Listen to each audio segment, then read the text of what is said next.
मन भटकता है। रमेश एक मध्यम वर्गीय परिवार का लड़का था जिसकी जिंदगी एक सीधी रेखा में चल रही थी। सुबह उठना, कॉलेज जाना, दोस्तों के साथ थोड़ा समय बिताना और फिर घर आकर पढ़ाई करना, यही उसकी दिनचर्या थी। लेकिन उसके मन में हमेशा एक बेचैनी रहती थी। वो कुछ और करना चाहता था, कुछ बड़ा हासिल करना चाहता था, पर उसे ये नहीं पता था कि वो कुछ और क्या है। कॉलेज के बाद रमेश को एक अच्छी कंपनी में नौकरी मिल गई। उसके माता पिता खुश थे, उसके दोस्त उसे सफल मानते थे, लेकिन रमेश अंदर से खोखला महसूस कर रहा था। उसे लगता था कि वो किसी और की बनाई हुई राह पर चल रहा है, उसकी अपनी कोई मंजिल नहीं है। एक दिन रमेश ने अपने एक पुराने दोस्त सुरेश से मुलाकात की।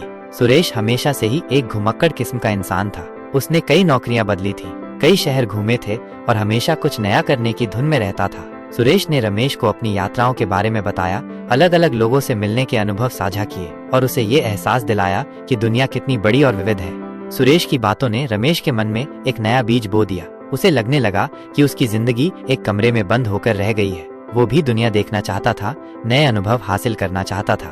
धीरे धीरे रमेश का मन अपनी फिर नौकरी से उचाट होने लगा। उसे हर पल यही लगता था कि वो कुछ मिस कर रहा है। एक रात रमेश ने एक सपना देखा।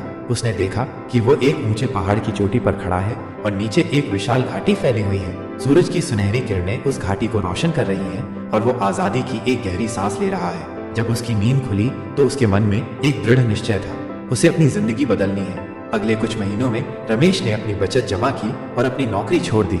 उसके माता पिता और दोस्त उसकी इस फैसले से हैरान थे। उन्होंने उसे समझाने की बहुत कोशिश की, लेकिन रमेश का मन अब पूरी तरह से भटक चुका था। वो उस अनजान रास्ते पर चलने के लिए बेताब था जिसकी मंजिल उसे खुद तय करनी थी।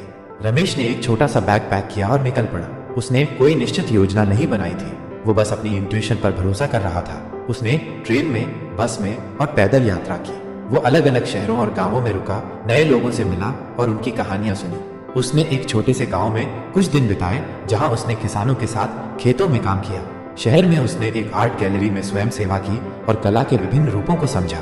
उसने पहाड़ों पर ट्रैकिंग की और प्रकृति की विशालता को महसूस किया। हर नया अनुभव उसके मन के क्षितिज को और चौड़ा करता जा रहा था। यात्रा के दौरान रमेश को कई मुश्किलों का भी सामना करना पड़ा।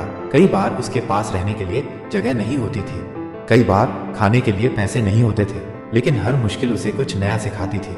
उसने सीखा कि कैसे अनजान लोगों पर भरोसा किया जाए, कैसे कम संसाधनों में भी खुश रहा जाए और कैसे विपरीत परिस्थितियों का सामना किया जाए। धीरे धीरे रमेश को यह एहसास होने लगा कि उसका मन अब शांत रहने लगा है। वो अब उस बेचैनी को महसूस नहीं करता था जो पहले उसे घेरे रहती थी। यात्रा ने उसे खुद से मिला दिया था। उसने अपनी रुचियों को पहचाना, अपनी क्षमताओं को समझा और सबसे बढ़कर उसने ये जान लिया कि उसके लिए सच्ची खुशी किसमें है।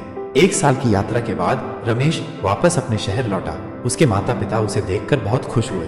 उन्होंने उसकी यात्रा के अनुभवों को ध्यान से सुना और उन्हें एहसास हुआ कि रमेश अब पहले से कहीं ज्यादा परिपक्व और संतुष्ट है।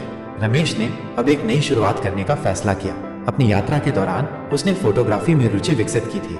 उसने अलग अलग लैंडस्केप्स और लोगों की तस्वीरें खींची थी और उसे इसमें बहुत आनंद आता था। उसने एक छोटा सा स्टूडियो खोला और फोटोग्राफी का काम शुरू कर दिया।